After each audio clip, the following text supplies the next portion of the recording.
video on the last of my wild garlic. I've dried some wild garlic of my wild garlic out. It took about a week to dry in my mum's greenhouse, and it lost some kind of flavour over time.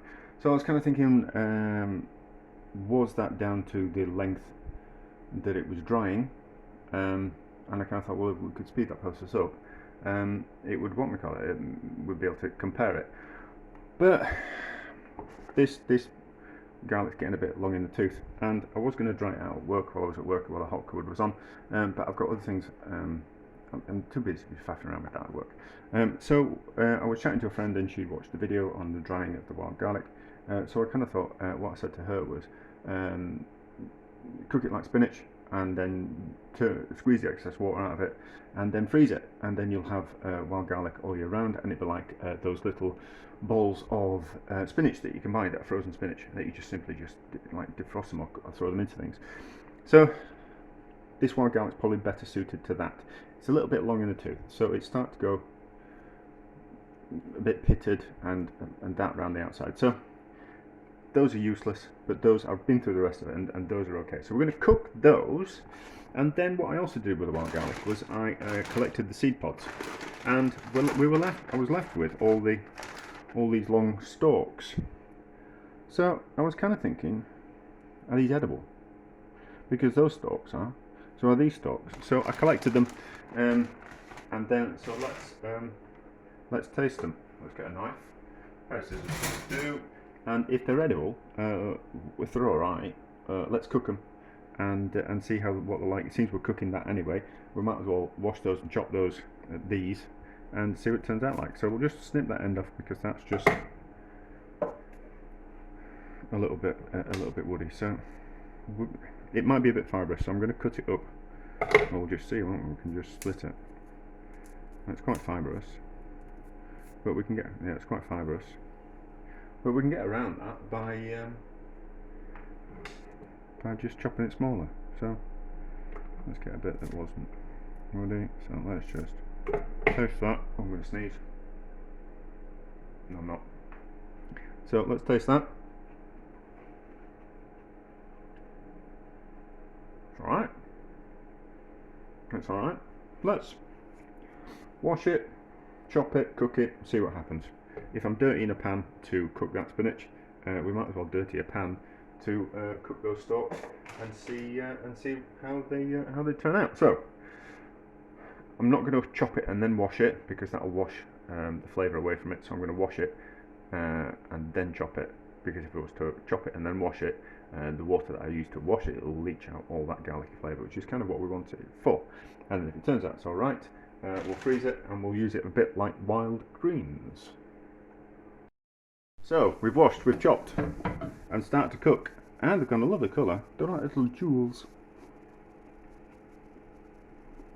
Yeah, they're nice. They've lost a bit of the garlicky flavour, so I've just chopped off. I've washed the leaves as well, but I've just chopped off the ends, and because they're a little bit more tender than the ones from the seed pods, so they can go in. We'll just start to cook those.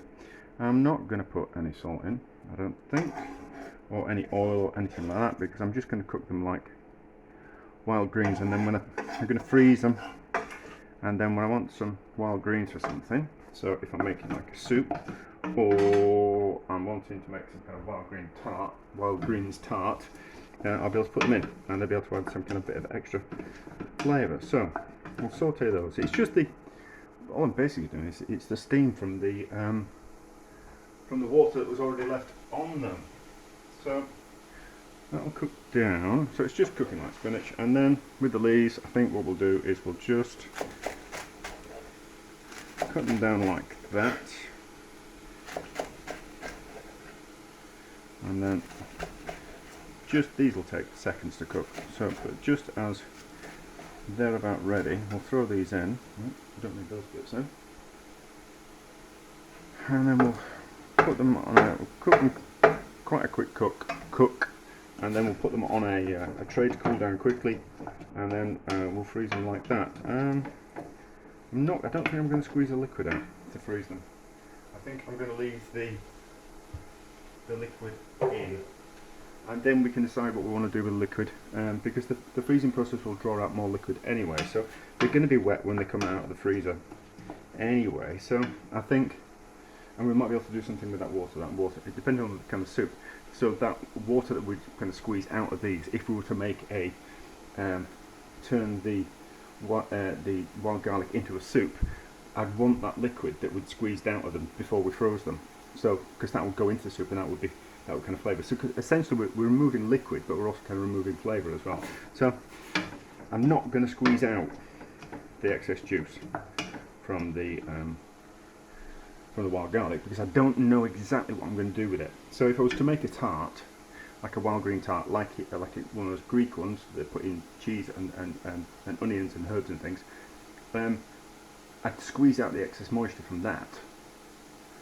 But if I was to make a soup, I'd leave the moisture in. And because I haven't decided what I'm going to do with it, I can leave the water in and squeeze it out if need be. That's what I'm getting at. So they're just about ready, so these can go in. And I'm not going to put any salt or pepper in, anything like that, because I don't know what I'm going to do with it anyway. So I don't want to overly season it or under season it. So if I was to make it into a soup, what I would do is I want most of the seasoning to come from we're using vegetable stock, chicken stock cubes or vegetable stock cubes. I'd want most of the saltiness to come from that. I wouldn't want it to come from the salt that's in the wild greens. So that's going to work just fine. So we cook it until it wilts, and then onto a tray. Because putting it onto a tray will give it more surface area and help it cool down quicker. Like a plate will be fine, or you work board, anything like that, but that'll do. So it's not going to take long. And then you should keep in the freezer for ages, but it'd be nice to have some what we call it as well. I could do the same with nettles. Yeah, I did do that. I collected a lot of nettles, and I collected far too many.